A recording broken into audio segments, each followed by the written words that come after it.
1974. The telephone rang in the smoke-filled office of Colonel Tom Parker. On the other end of the line was a group of wealthy promoters representing investors from Saudi Arabia. They weren't calling to chat, they were calling to make history. They put an offer on the table that was staggering. They wanted Elvis Presley to perform a series of concerts overseas. The price tag? $5 million. In 1974, that was enough to buy a small island. Today, adjusted for inflation, it would be over $30 million for just a few nights of work. And they weren't the only ones calling. Promoters from Australia offered $1 million per show. A group in London promised to rent out Wembley Stadium for a week straight. The entire world was begging for the king. For Elvis, this was the dream. He was standing on the balcony of the Las Vegas Hilton, looking out at the same neon lights he had seen for years. He was bored, he was tired. He told his backup singers, "I want to see the Eiffel Tower, I want to see the pyramids, I want to sing for the world." He was so ready that he had even gone to a photographer to get his passport photos taken. Any manager in the history of show business would have packed the bags instantly. It was easy money, it was global domination, it was the logical next step. But Colonel Tom Parker didn't even hesitate. He leaned into the phone and gave the answer he always gave: no. When Elvis begged him, Parker spun a web of terrifying excuses to manipulate him. He said, "The security abroad isn't good enough, you'll be kidnapped." He said, "The stadiums in Europe are dirty, the sound systems are garbage." He lied and said the foreign taxes will eat up all the profit, it's not worth it. He played on Elvis's fears until the king unpacked his bags and went back to his gilded cage in Vegas. But it was all a lie. The Rolling Stones were touring Europe safely. Led Zeppelin was filling stadiums in Japan. The money was real. So why did the manager of the biggest star on earth turn down a fortune? Why did he keep his golden goose locked inside the borders of the United States for his entire career? Elvis didn't know the truth. The promoters didn't know the truth. The truth was, Colonel Tom Parker couldn't go to Saudi Arabia. He couldn't go to Japan. He couldn't even go to Canada. Because if he stepped 1 foot outside the United States border, he would never be allowed back in. The man controlling Elvis wasn't just a tough negotiator. He wasn't just a greedy manager.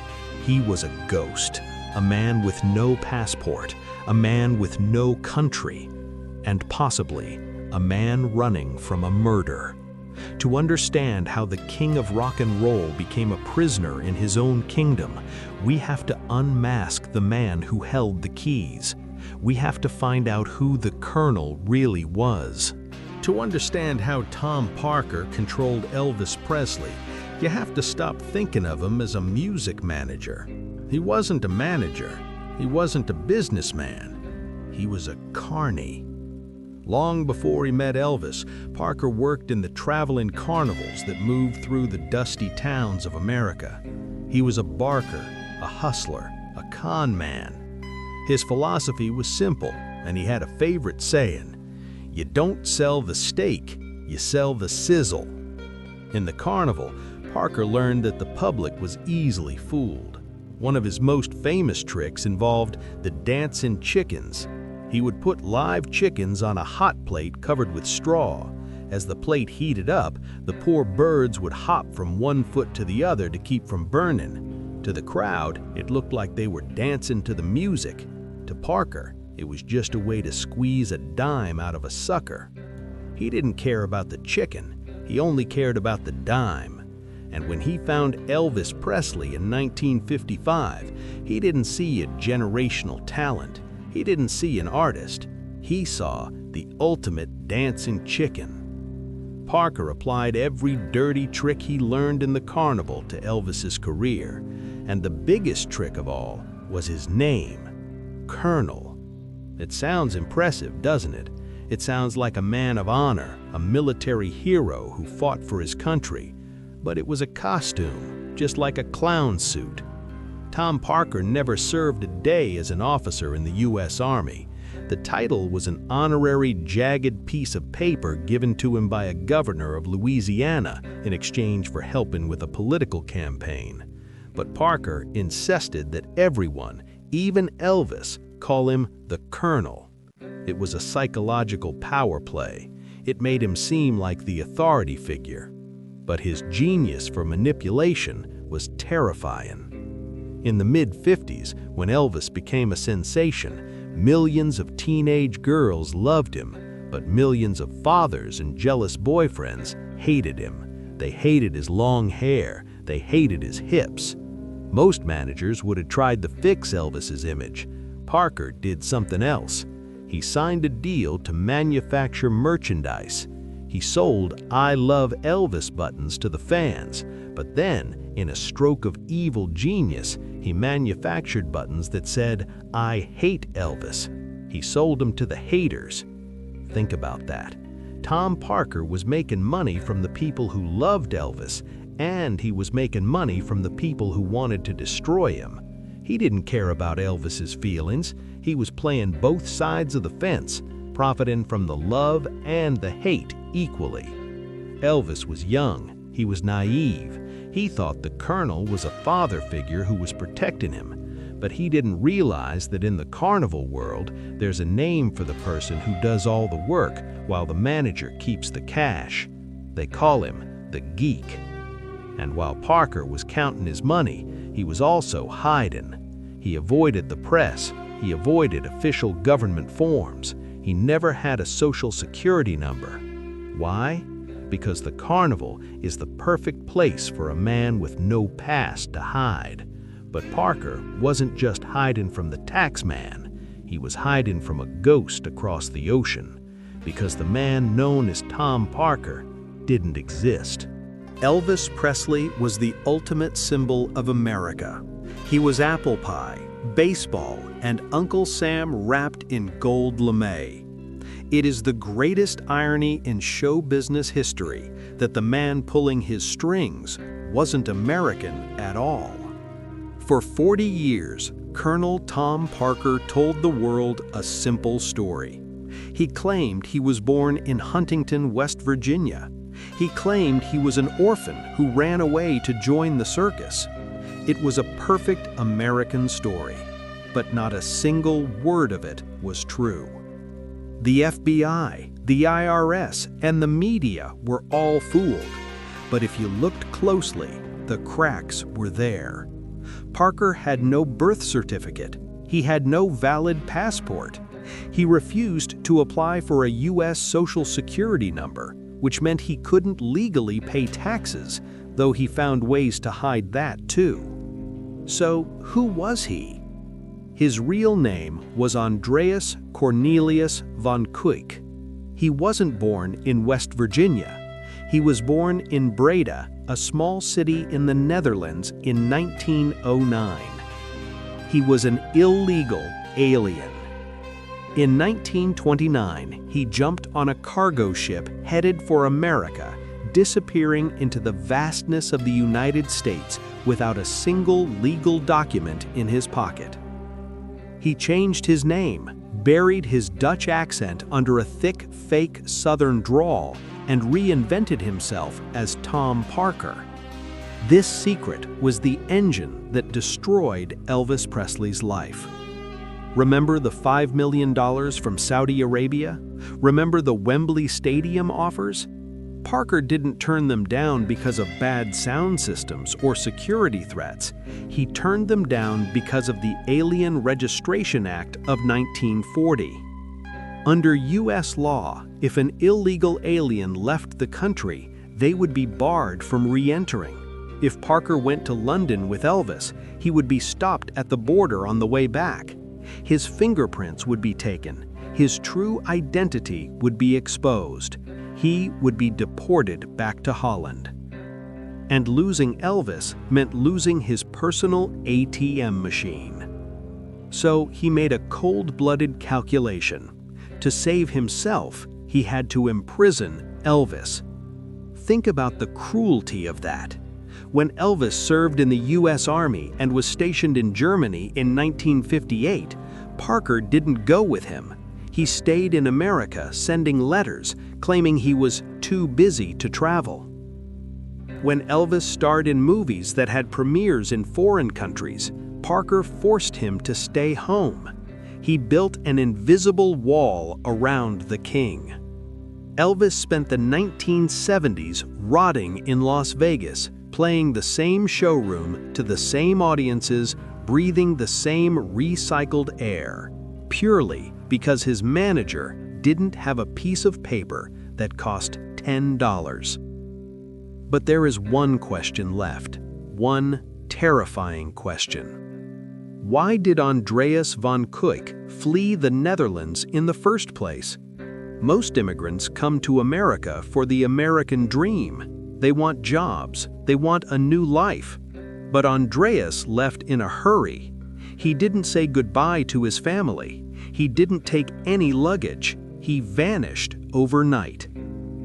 And on the very same night he disappeared, something terrible happened on the dark cobblestone streets of Breda, a violent crime that remained unsolved for decades. He wasn't just running to America, he was running from a body. May 17, 1929, Breda, the Netherlands. It was a wet, foggy night on the Bakstraat, a quiet cobblestone street lined with modest houses. The local police were called to number 24. What they found inside was a scene of brutality that would haunt the town for decades.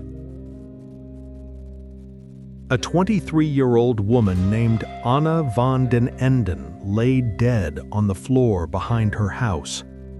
This was not a robbery gone wrong. This was a crime of passion, a crime of rage. The police report detailed that Anna had been bludgeoned to death. Her head had been struck with terrifying force, likely with a heavy blunt object, something like a crowbar or a sack filled with heavy stones. The killer had vanished into the mist, leaving no weapon behind, but they had left a trail of questions. The police began to interview the neighbors. They looked for suspects, and very quickly they realized that a young man from the neighborhood was missing. His name was Andreas Cornelis van Kuijk. Andreas was a delivery boy. He was known in Breda as a bit of a troublemaker, a young man with a quick temper and grand ambitions, but no money. He knew the victim. In fact, he had been seen near the Bakstraat around the time of the murder. But here is where the timeline gets chilling. On the exact same day that Anna's body was found, Andreas vanished from the face of the earth. He didn't tell his mother he was leaving. He didn't tell his siblings. He didn't pack a suitcase filled with clothes. He took only the clothes on his back and whatever cash he had in his pocket. He ran to the port of Rotterdam and talked his way onto a cargo ship bound for the United States. Why would a young man leave his entire life behind without saying goodbye? Why run so fast and so far unless you are running from the law? Years later, people who knew Colonel Tom Parker in America would describe his strange behaviors that make perfect sense if you are a fugitive. Parker never wore a hat, even in the freezing cold. Why? Because in the 1920s, police descriptions often focused on whether a suspect wore a hat. He wanted to look different. He never went to the doctor, no matter how sick he was. He was terrified that a doctor might ask too many questions, or worse, take his fingerprints. But the most damning evidence comes from his own family back in Holland. For years, his mother waited for a letter. She waited for news. And one day, decades later, when photos of the famous Colonel Tom Parker standing next to Elvis Presley began to appear in Dutch magazines, his family gasped. They recognized the eyes. They recognized the nose. They said, "That is Andreas." But there was something else, a darker memory. Parker's sister once received a mysterious letter from America. It contained no return address, just a $20 bill and a short note signed Tom.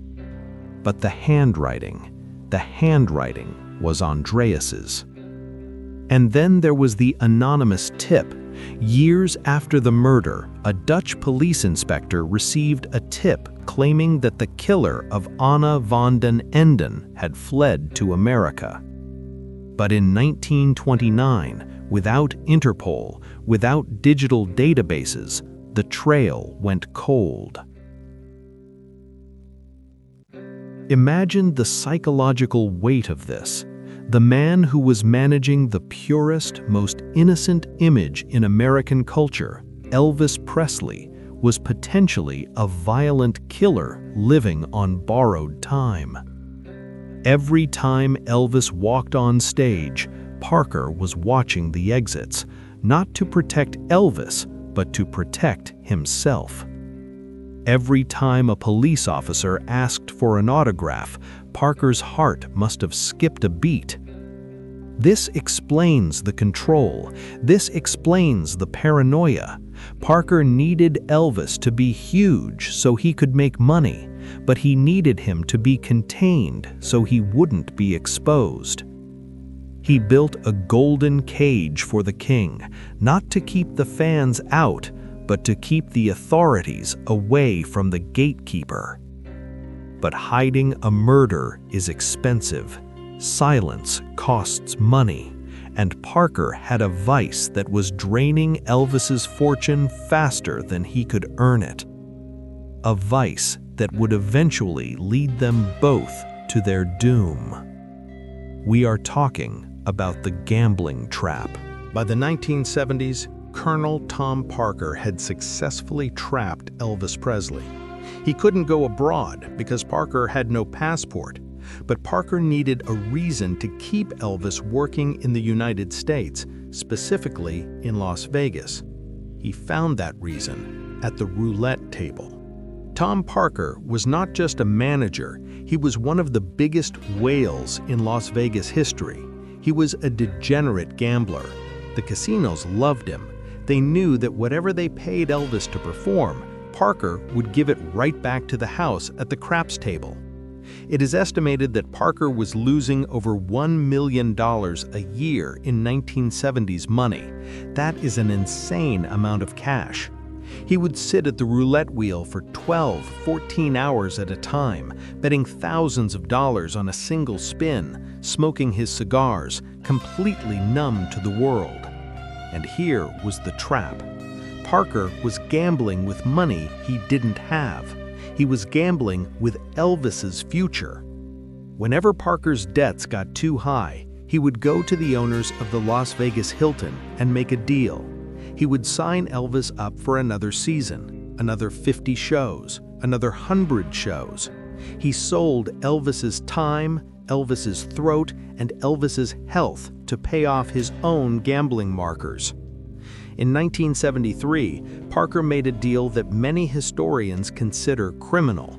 He sold Elvis's entire back catalog of songs to RCA for a lump sum of roughly $5 million. It was a terrible deal for Elvis. He lost the rights to his own legacy.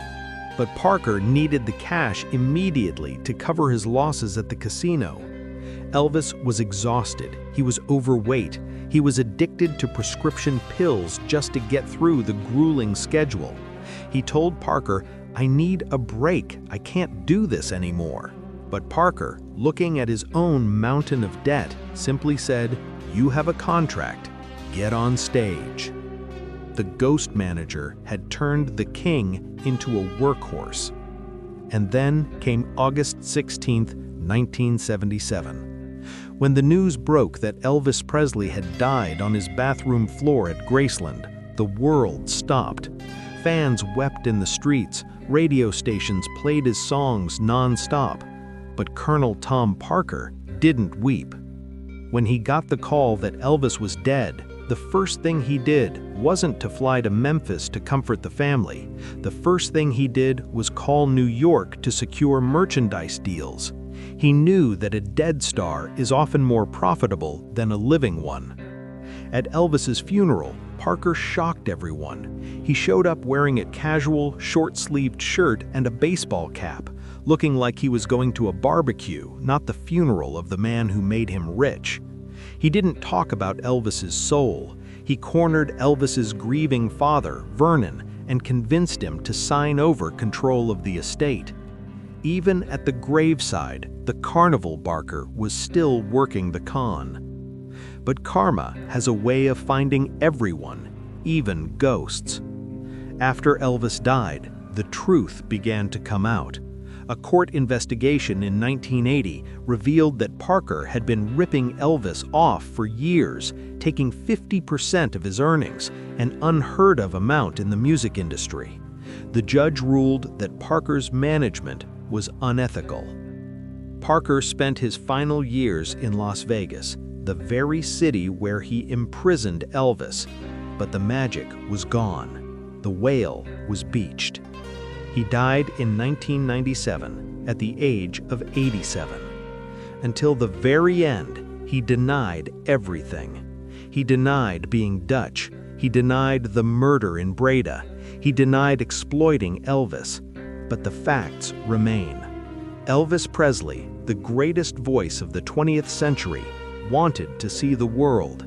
He wanted to be free.